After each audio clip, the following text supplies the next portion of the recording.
মিন্ময়ী গুন্নুর বাড়িতে।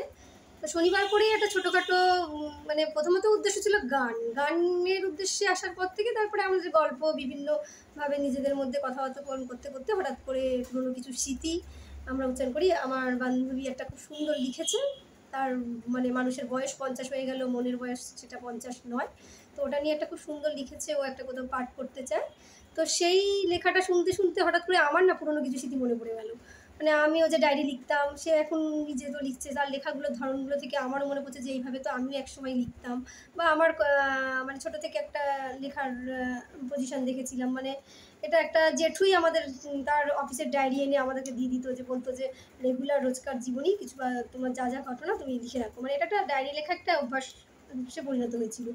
তো সে বিগত ছোটো ছোটো ডায়েরিগুলো আর নেই, অনেকই ডায়েরি ছিল, বিভিন্ন রোজকার কোনো এক্সপিরিয়েন্স সব কিছুই আমরা লিখতাম। তখন আমরা মানে কোথায় কী খেলাম বললাম সমস্ত কিছুই লেখা হতো, যেগুলো লেখার হয়তো কোনো বিষয়ই নয় সেগুলোও হয়তো আমরা লিখতে থাকতাম। মানে এটা একটা অ্যাডিকশান ছিল। তো সেই থেকেই ডায়েরি লেখাটা আসে। তারপর থেকে আমি না আমার কবিতা লিখতে শুরু করেছিলাম 2005 সাল যতদূর সম্ভব, কি এরকম থেকে আমি কবিতা লেখা শুরু করি।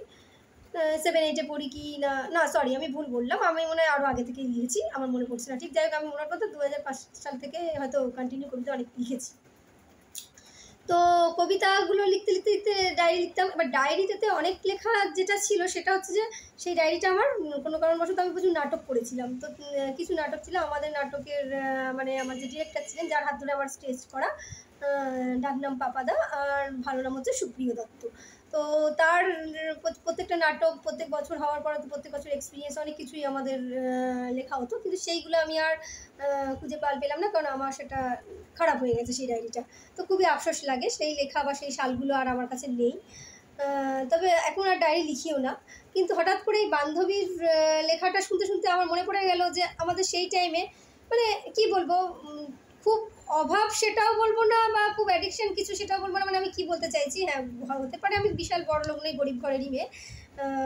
তবে মানে একটা জিনিস ছিল কি, বাড়িতে যে তখনকার সময় সেই বড় বড় ঘড়ি হতো, সেই ঘড়িটা একটা ঘড়ি প্রত্যেকের বাড়িতে প্রায় থাকতোই, কিন্তু আমার বাড়িতে ঘড়িটা ছিল না, বা খারাপ হয়ে গেছিলো কি আমার সামথিং কিছু মনে নেই, বা আর থাকলেও ঘড়িটার দামও বিশাল ছিল না, হয়তো 70 কি 80 টাকা দিলেই আমাদের ঘড়িটা যায়। কিন্তু সেই সময় 70-80 টাকাটা মানে বিশাল কিছু। তখন যখন আমরা স্কুলে যেতাম, মারা আমাদেরকে 1 টাকা 2 টাকা দিত। ওই 1 টাকাতে 50 পয়সা রাবড়ি কাবড়ি মনে পড়ছে যেগুলো আর কি, যে আর 50 পয়সার হয়তো আর কি ঝালমুড়ি টালমুড়ি কিছু পেলাম, খেয়ে নিলাম। মানে এরকমই আমাদের, বা তার মধ্যে থেকে হয়তো 50 পয়সা বেঁচে এলো। তো এইভাবে জমিয়ে জমিয়ে হয়তো 10 টাকা জমলেই আমাদের বিশাল কিছু, এরকম একটা ব্যাপার হতো। বা কোনো আত্মীয় স্বজনের বাড়িতে গেছি, হঠাৎ করে হয়তো কোনো আমার পিসি বা কাকা হয়তো আমাকে হয়তো 10 টাকা দিল কি 50 টাকা দিল, তখন এইভাবেই টাকাগুলো জমতো। কিন্তু সেই তখন অতটা ছিল না যে জমিয়ে জমিয়ে আমি এটা কিনবো সেটা কিনবো, সেটা না। যে পরে আমি একটা ঘড়ি কিনেছিলাম, কিন্তু তখন যখন আমার কাছে ঘড়ি ছিল না সেইটা বলছি। মানে এটা জানি না কারোর এক্সপিরিয়েন্সে আছে কি না।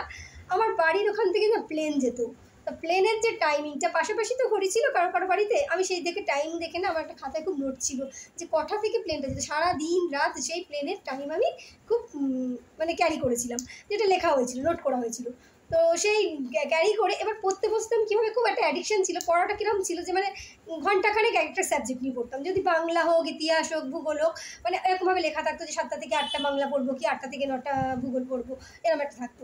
এবার ধরুন কোনো সময় আমি দেরি করে ঘুম থেকে উঠলাম, বা কি আমি কোনো কাজে ব্যস্ত থাকলাম, তো যে টাইমটাতে আমি যখন পড়তে বসতাম তখন আমার ওই ঘড়ির টাইম তো ছিল না, ঘড়ি ছিল না, ওই ধরুন 1:20-তে একটা প্লেন যাবে, কি সেই প্লেনটা আবার একটা পরের প্লেনটা হয়তো 2টোর সময় যাবে, কি 3টের সময় যাবে। মানে এই একটা মানে ঘন্টার মধ্যে দিয়ে প্লেন যেত, আর প্লেন টাইম অনুযায়ী আমার হচ্ছে পড়ার টাইম লেখা থাকতো। মানে ওই একটা প্লেনের পর একটা প্লেন যখন যাবে তখন মানে ওটা একটা 1 ঘন্টা একটা অ্যাডিকশান থাকতো, যে এই টাইমের মধ্যে আমি এই সাবজেক্ট পড়বো, হয় কি 1 ঘন্টা হয়ে গেল। মানে এরকম একটা কিছু করে, মানে আমাদের একটা প্লেনের টাইম অনুযায়ী আমার একটা পড়ার লিস্ট ছিল। তা আমার এটা এখন মনে পড়ছে যে মানে হয়তো সবাই ভাববে যে বাবা এত গরিব, যে একটা ঘড়ি ছিল না, কিন্তু ব্যাপারটা গরিব বলে বলছি না, মানে এটা একটা অ্যাডিকশান, যেটা একটা আমার কাছে এক্সপিরিয়েন্স, যে আমি প্লেনের টাইম অনুযায়ী চলতাম। এবং যখন ওই যে সূর্যটা যখন মাথার উপরে আসতো তখনই বোঝা যেত যে এটা 12টা বাজে। এটা আমাদের বাবারা শিখিয়েছিলেন, ছোটো থেকেই আমরা জানতাম যে মাথার উপরে সূর্য আসলে ওটা 12টা বাজে। তো ওইটা সত্যিই আমরা মিলিয়ে দেখা যেত যে হ্যাঁ সত্যি টাইমটা তাই। তো যখন মাথার উপর আসতে শুরু করতো তখনও বুঝতাম যে হ্যাঁ সূর্য দেখে আমরা করতাম। এখন তো আমরা সূর্যের দিকে তাকাইও না, বলে রোজ নাকি সকালে সে সূর্যকে নমস্কার করা, সে তো আমরা মানে ভুলেও গেছি। কিন্তু ব্যাপার হচ্ছে তখন একটা মানে সূর্য আমাদেরকে সময় বোঝাবে, এরকম একটা ব্যাপার। সন্ধ্যেবেলা সূর্যটা যখন যে অস্ত যাচ্ছে তখন সে 6টা বাজা, মানে 6টা বাজছে মানে। এবার দেখুন আরেকটা বড় কথা যে আমার বাবার মধ্যে পড়াশোনাটা ছিল, কিন্তু মায়ের মধ্যে বিশাল পড়াশোনা ছিল না। কিন্তু মাও কিন্তু ঘড়ি যে দেখে টাইম দেখে যে অতটা টাইম বলা সেটা না, কিন্তু মা এত আন্দাজে টাইম বলতে পারতো যে 1টা বাজে 2টো বাজে 1:30টা বাজে। আমার কাছে অদ্ভুত লাগতো যে মা কী করে বলতে পারে। কিন্তু ব্যাপারটা হচ্ছে যে সেভাবেই তারা তৈরি হয়েছিল যে সূর্য দেখে কীভাবে টাইমটাকে নিজেকে ইয়ে করা। তো যাই হোক, আমি আপাতত এইটুকুই শেয়ার করতে চেয়েছিলাম যে মানে ঘড়ি না থাকেও যে আমরা জীবনটাকে কাটিয়েছি, বা যেভাবে আমার একটা লাইফের ছোট্ট ঘটনা সেটা শেয়ার করলাম। গাইস আপাতত এইটুকুই, বাকিটা পরের সেশনে দেখো।